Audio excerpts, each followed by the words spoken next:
One thing we've taken away today is that we're in charge and we are the driver behind everything.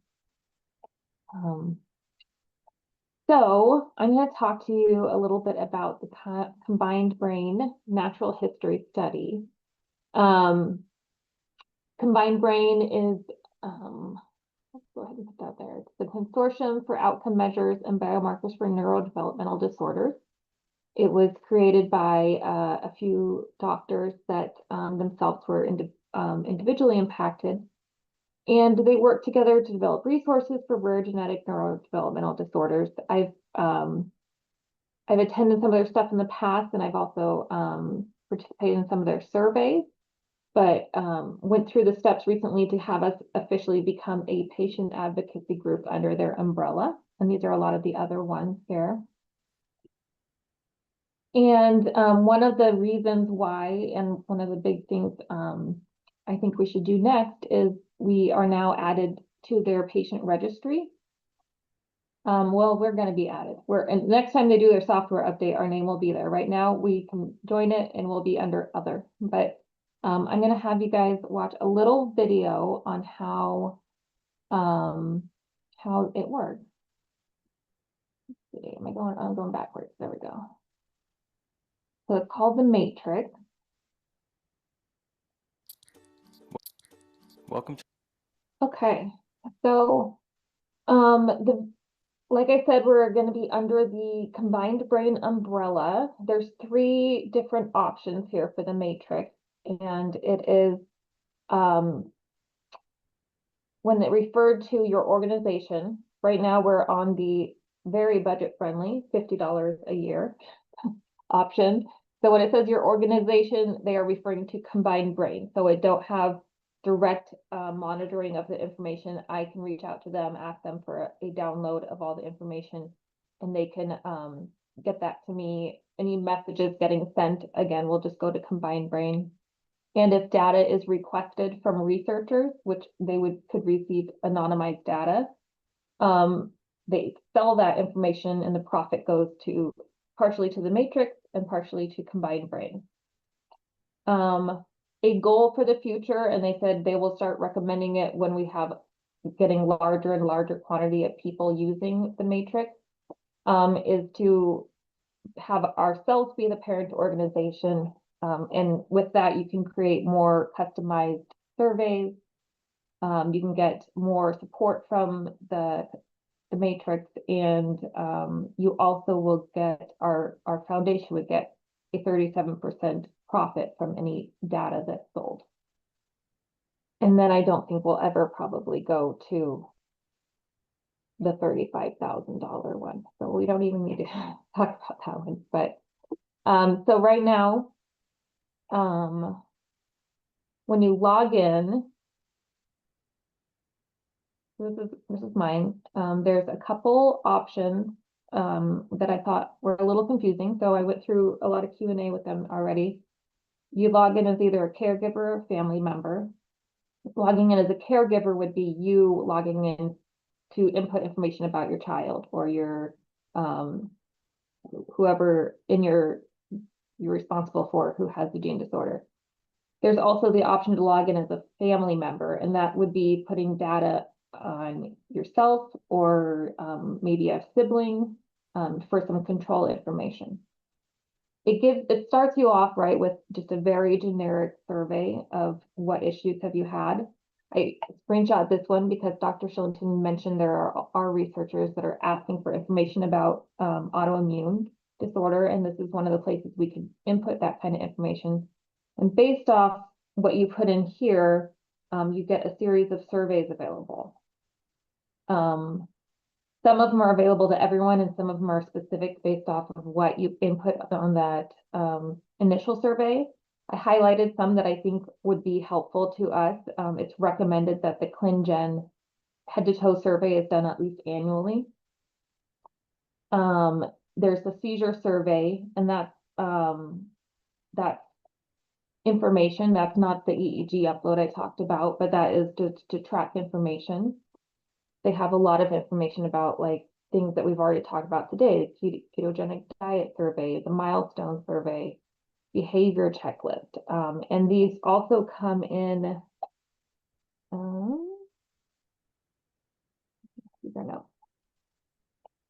they come in Spanish, French, German, Italian, Portuguese, Hebrew, and Korean. So that's awesome. We have a lot of people around the world. And the Vinland survey. These top two are the ones they recommend done twice a year, or once a year at least.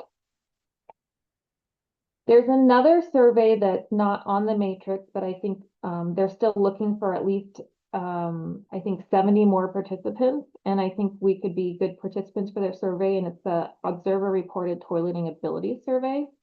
It goes through a series of questions, and it gives you basically a report card at the end at how impaired toileting is, and it breaks it down to what the barriers are identified through the survey. And this is just giving more information for research on individuals that have toileting ability troubles, which I know a lot of our kids struggle with. I also wanted to point out that if you go into your profile and you go to profile settings, I'd love it if you guys turned on at least your email notifications, so that if a message gets sent or a new survey is posted, I can ask CombinedBrain to say, hey, you guys just posted a new survey that I think really applicable to our people. Can you send out a message to everyone to say, go in there and do it? So you can get those notifications and reminders. Another part of the CombinedBrain is that they have an advisory board, these 3 different advisory boards, and these are a little more specific. So the clinical advisory board is for someone who is a clinician who'd like to participate. Scientific advisory board for a scientist, preferably an expert in our disorder. And then the industry advisory board is someone who works for pharma or biotech in the rare disease space. So if there's anyone on our group that fall into these categories and you're interested in joining the advisory board representing ZMYND11 or their boards, reach out. I'd love to get some more participation in their information. This is just who are their funding sources. I think that's relevant to know who is funding everything. And Dr. David and Dr. Terry Jo Bitchell are some of the original founders, and Dr. Terry Jo is who runs most of the meetings.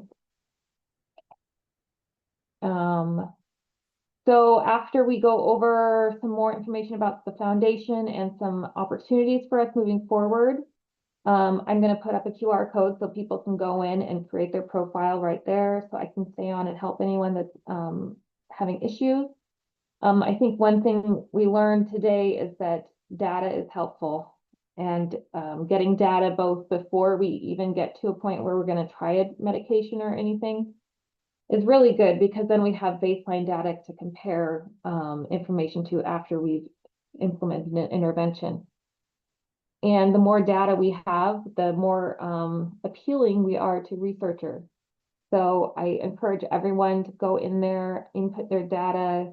I really wanted it to be on CombinedBrain and not on like a federal site or a GeneDx site or anything, because they are advocacy group themselves, and so that we have control over this data. We have direct contact with the people that are managing it, and I have access to the data through them. And because of that, I take a 3-hour ethics course once a year to make sure that I'm using that data efficiently. Yep. I'm also a nurse, and I've taken research classes, so I know how to protect data.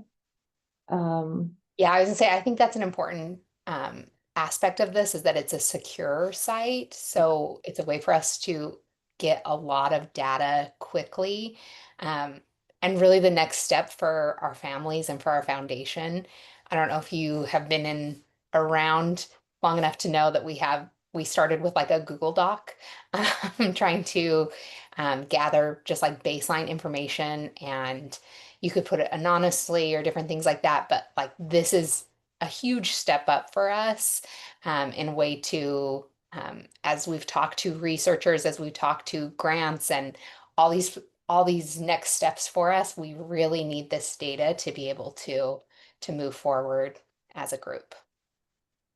And next, is this you, Stephanie? Yeah, sure. I'd love to chat about it. Um, we need more help. I would think that Disa would probably agree with that. Right now, we have a foundation set up, so we are a legit 501(c)(3) foundation. Um, we are looking to build out an advisory board. Um, these are some of the positions that we have thought of. We are open to all suggestions, however. So if some of the positions that we thought up are like somebody that could help run social media awareness campaigns, different things like that. Someone to oversee fundraising and help come up with new initiatives, new ways to get additional donors. Someone that has experience in legislation and advocacy, individual perspective, research liaisons, scientific experts, someone that wants to help with, PR, with like the public facing things, um, people that want to help with conferences like this and education and getting resources out for families, and then anyone that would be interested in being a liaison for industry people, to hopefully, be able to push this forward. So I saw some have already responded. If this is something that you're interested in, even if you don't think you fall into any of these categories, I am sure we can find an area that we need help in. You can either comment, you can send me a message, you can send Disa a message. We'd love to follow up with you and yeah, get you put on the board. And just looking in the chat, regarding the registry, someone asked about anonymity. When you create your account and input information, it is not, you cannot be completely anonymous, but that any data that is shared with researchers is anonymized. I'll have to clarify if the data is anonymized when it comes to me. It might be in fact, so I can look into that. I love everyone wanting to help. And part of the public representative, we also have an opportunity. I'm going to go back where I wrote down that information. We have an opportunity. There's a Combined Brain Annual Summit, which is September 17th, and the deadline to register is in 5 days. So I know that's really short. It's in Nashville, or it's in Brentwood, which is near Nashville, Tennessee. It's 1 day, and if anybody is around that area or plans to be in that area and wants to go to a 1 day summit, learning about rare disease, we have as one of their patient advocacy group members, we have one $50 admission, which is significantly less than their $268 admission. So reach out to me if you're in the area and you're free on September 17th and you want to go to a conference. And then hopefully we can start attending more conferences next year when we have a little more preparation. I was going to share this before and I forgot, but with Combined Brain, one aspect of it that I thought was really cool is that it combines resources with other patient advocacy groups. So let's say that right now, we don't have the resources to necessarily do an in-person conference. So we do a lot of everything is going to be online. But a lot of these other groups do in person, and Combined Brain will set up like blood draws or different things that happen at those. And we are able to send people from our group to those sites. So it's just a way of like getting things closer to people. We're all over the world. So it's a way to like combine resources, which I think we're a smaller group. So I think that that is something that we'll definitely want to take advantage of. Um, boy.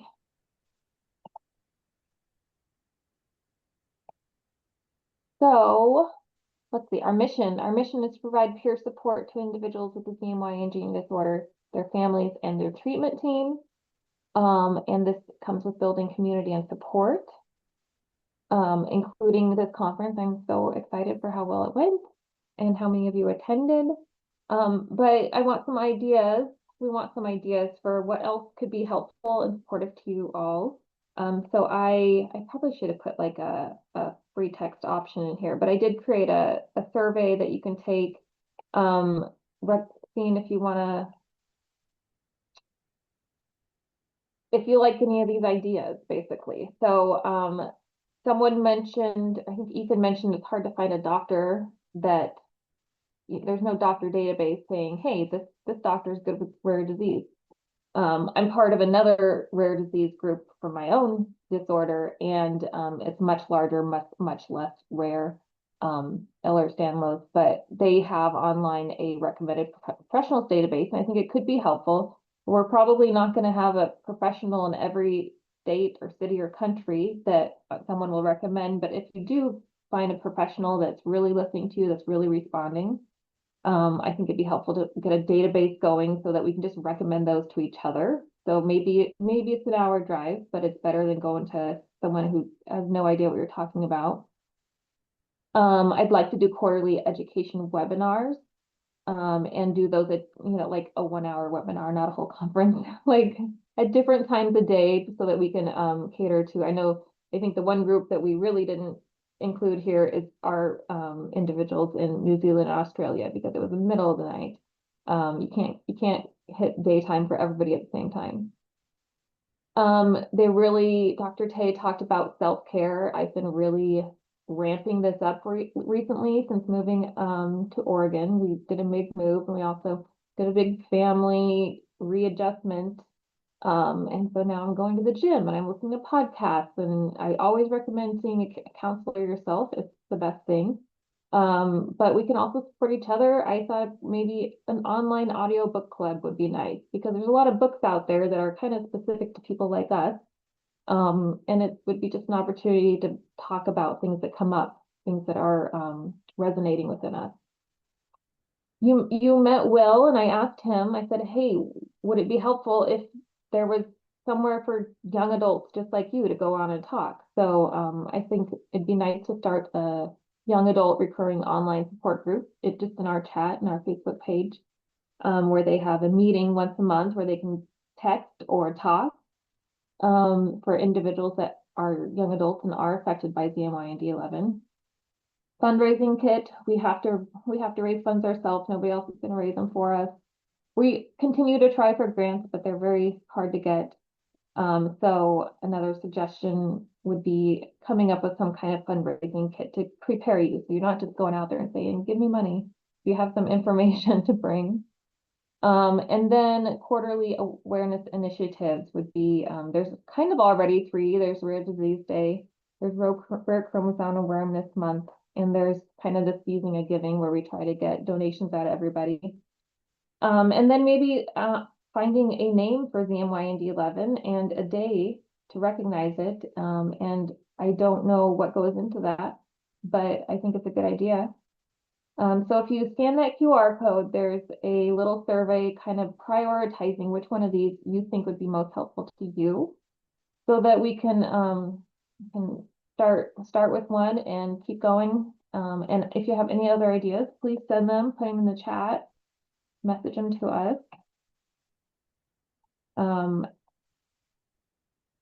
That QR code is going to go away pretty soon. Scan it. I can also stick the link in the chat later. If you want to start in your own video, you can fill out a survey where it was really pretty easy. I scheduled just 15-minute calls with families, and we just talked. And I think it's really helpful to others to have all these videos of how it impacts others, and how is it different, and how is it the same, and what might it look like when your kid's a young adult. So I'd love to get more and more videos. I think I love watching them. And here's the registry. I would like to maybe give a fundraising update. Oh yeah.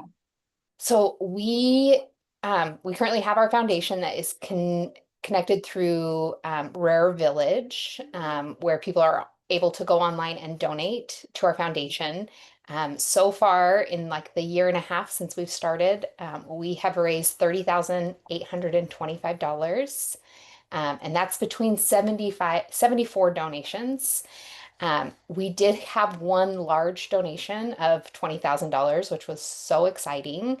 But if you were to take that, kind of skews some of the numbers. So I took that out. But if you were to take out that donation, the average size of donation is $149. Um, so I think the biggest thing with fundraising is that just like Ethan said, like none of us are billionaires. We're really going to have to pull from our own networks. I created like a one-page sheet that I'm going to share in the chat that you can download. You can email it out to friends and family. If you have any business acquaintances, any, large philanthropy donors that you might know of. A lot of times it's like just knowing people and networking and getting our information in front of them. We are a 501(c)(3), I'm sure I just said that wrong, but we are a tax deductible donation. So like we are legit. You can go on and do those things. But as you can see from the data right now, we're getting just a lot of small donations, which are really exciting and are pushing us towards our goal. Currently, we have a goal of 125,000. We're about 24% there. So the more information we can get out for donations is going to be really important because just like Disa said, like we're really the only people that are going to do it. So I'll share that in chat. But if anyone has any like ideas for fundraising, if you have, you know, ways that you think that we can up that. We had a really, really strong start. Like in the first, we raised the first 25,000 in like the first 3 months. And then I looked over like the past year and we're about 5,000. So we've definitely seen it kind of drop off. So if you have any ideas of ways that we can start to increase that, we are more than open to hear. Mhm. And what that money is going towards, we use a little bit towards trying to apply for grants. We have received a recent estimate. The estimate for a drug repurposing screen is rapidly changing because of increase in technology, which is great because I think the first estimate we got was 500,000 and that was terrifying.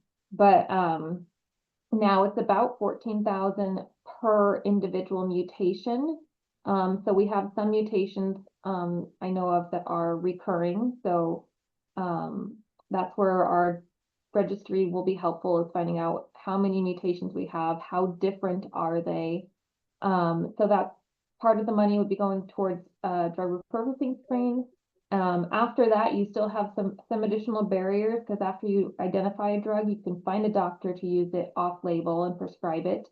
But it's much easier to get doctors to prescribe it and insurance to cover it if it's got an FDA approved indication for that drug. So that's another financial, that's another expense to getting access to the drug. And then if there's if say it's a drug that's not available in most countries, because sometimes that has been the case, then it's going through the FDA approval to find out if it can get approved in the country you live in. So the money will probably always have some reason to use it until we have a point where every single person has a medication that can be beneficial to their specific mutation and have that medication accessible to them. So that's what the majority of the fundraising is going towards. And then I'm gonna maybe go back to that registry screen and I will hang out here if anyone has any questions or want to talk about anything. If you go on and let me make sure it works.